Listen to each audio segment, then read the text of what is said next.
फुलंब्री विधानसभेच्या आमदार अनुराधा चव्हाण यांचे पती अभियंता अतुल चव्हाण यांनी राजीनामा दिला आहे। यावर सरपंच मंगेश साबळे यांनी आपली प्रतिक्रिया दिली।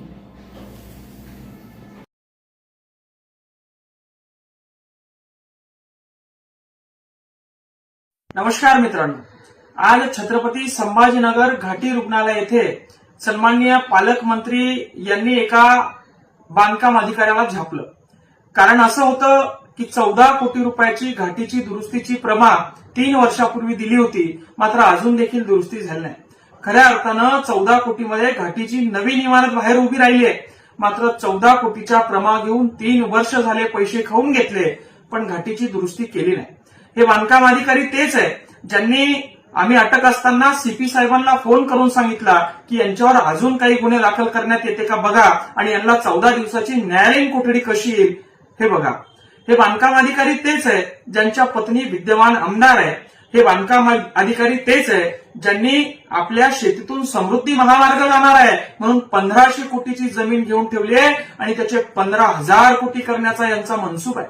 मी सन्माननीय मुख्यमंत्री उपमुख्यमंत्री साहेबांना विनंती करतो की अशा भ्रष्ट अधिकाऱ्यांना सिस्टममध्ये ठेवल्याने यांनी लाखो करोडो कोटीचा भ्रष्टाचार केलेला असतो आणि हे भ्रष्ट अधिकारी मग खालच्या अधिकाऱ्यांना भ्रष्टाचार कसा करायचा हे शिकवत असतात।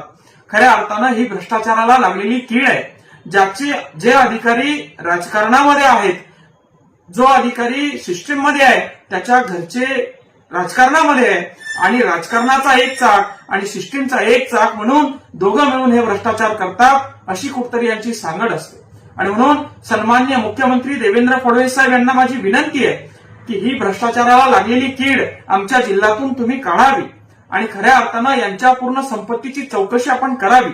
यांनी कमवलेली गडगंज संपत्ती ही घाटीसारख्या रुग्णालयाचे पैसे खाऊन, जिथे सामान्य लेकरांचा सामान्य नागरिकांचा उपचार होतो, असे देखील पैसे हे लोक खातात। एवढे निर्लज्ज आणि गरीब कष्टकरी शेतकऱ्यांच्या टाळूवरचं लोणी खाणारे हे लोक आहेत।